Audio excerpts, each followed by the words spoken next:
ఒంగోలు వైసీపీలో అంతర్గత పోరు బయటపడింది. అభ్యర్థుల మార్పుతో జిల్లా వైసీపీలో తలనొప్పులు మొదలయ్యాయి.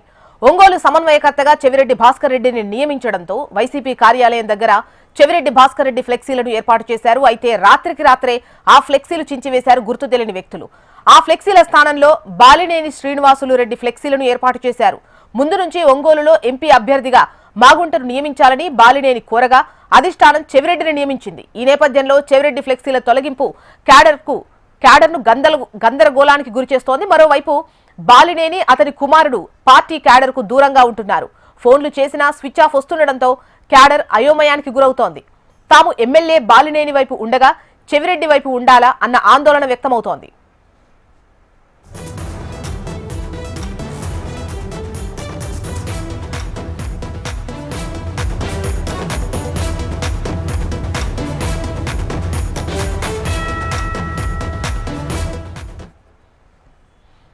ఒంగోలు వైసీపీలో అంతర్గత పోరు బయటపడింది. అభ్యర్థుల మార్పుతో జిల్లా వైసీపీలో తలనొప్పులు మొదలయ్యాయి. ఒంగోలు సమన్వయకర్తగా చెవిరెడ్డి భాస్కర్ రెడ్డిని నియమించడంతో వైసీపీ కార్యాలయం దగ్గర చెవిరెడ్డి భాస్కర్ రెడ్డి ఫ్లెక్సీలు ఏర్పాటు చేశారు. అయితే రాత్రికి రాత్రే ఆ ఫ్లెక్సీలను గుర్తు తెలియని వ్యక్తులు చించేశారు. ఆ స్థానంలో బాలినేని శ్రీనివాసులు రెడ్డి ఫ్లెక్సీలు ఏర్పాటు చేశారు.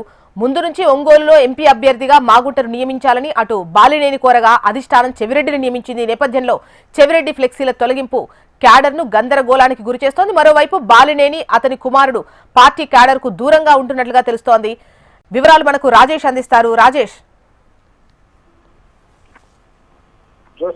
ప్రకాశం జిల్లా వైసీపీలో గందరగోళం నెలకొంది. అయితే ప్రధానంగా ఒంగోలు పార్లమెంటరీ ఇన్ఛార్జ్ గా చెవిరెడ్డిని నిర్వహించడం, అదే చెవిరెడ్డికి వ్యతిరేకంగా ఫ్లెక్సీలను కూడా సైతం రాత్రి పార్టీ వాళ్ళు దించేశారు. అయితే సొంత పార్టీ నాయకులు దించేశారా, లేదంటే పార్టీలో వర్గ విభేదాలను చూపించడానికి ప్రతిపక్ష పార్టీలకు సంబంధించిన వాళ్ళు చించేశారనేది ఇంకా పోలీసులు నిర్ధారణకు రాలేదు. అయితే ఇప్పటికే సీసీ కెమెరా ఫుటేజ్ కూడా చూస్తున్నారు. అయితే బాలినేని కుమారుడు కూడా అందుబాటులో లేకపోవడం, అసలు ఫ్లెక్సీలు రగడానికి కారణమైంది, అసలు ఫ్లెక్సీలు చించింది ఎవరని అంశం మీద కూడా మాట్లాడడానికి వాళ్ళు ఇష్టపడకపోవడం, వాళ్ళు ఫోన్లకు కూడా అందుబాటులో లేకపోవడంతో ఈ వివాదం ఖచ్చితంగా బాలినేనికి ఇష్టం లేకుండానే చెవిరెడ్డి నియమించడం ఒంగోలు పార్లమెంటు నియోజకవర్గ పరిశీలనకు. అయితే వీటన్నిటి నేపథ్యంలో ఖచ్చితంగా సొంత పార్టీ వాళ్ళే ఫ్లెక్సీలు చించి ఉంటారనే కోణంలో కూడా ఇప్పుడు పోలీసులు అన్వేషణ చేస్తున్నారు. ఏదేమైనప్పటికీ కూడా ఇటీవల జరిగిన పరిణామాల వల్ల పార్టీ కేడర్లో పూర్తిగా గందరగోళం పరిస్థితులు నెలకొన్నాయి. అసలు ఎవరికి మద్దతు ఇస్తే ఎవరు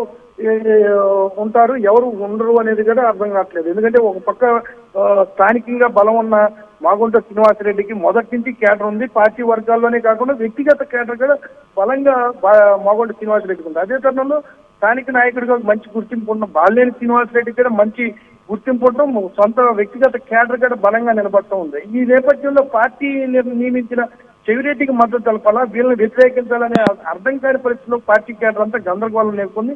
అయితే పూర్తిగా పార్టీ గారు ఒక నిర్ణయానికి వచ్చి పూర్తి స్థాయిలో కట్టుదిట్టం చేస్తే కానీ ఈ పార్టీ కేడర్ ఈ గందరగోళాలని తెలిసి రావటం, అదేవిధంగా ఈ ఫ్లెక్సీల వివాదాలు, ఇదేవిధంగా రానున్న ఎలక్షన్ టైంలో ఈ కీలకమైన సమయం, ఈ సమయంలో వ్యక్తులు సొంత పార్టీ వ్యక్తులే చేయడం అనేది చాలా ఇబ్బందికరమైన పరిస్థితి.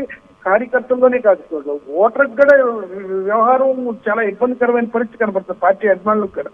ఈ నేపథ్యంలో దీనికి ఫుల్ స్టాప్ పెట్టాలంటే కేవలం బాలినేని నోరు ఇప్పించని ఈ సమస్యకు ఫుల్ స్టాప్ పడే అవకాశాలు కనబడుతుంది. రైట్ రాజేష్.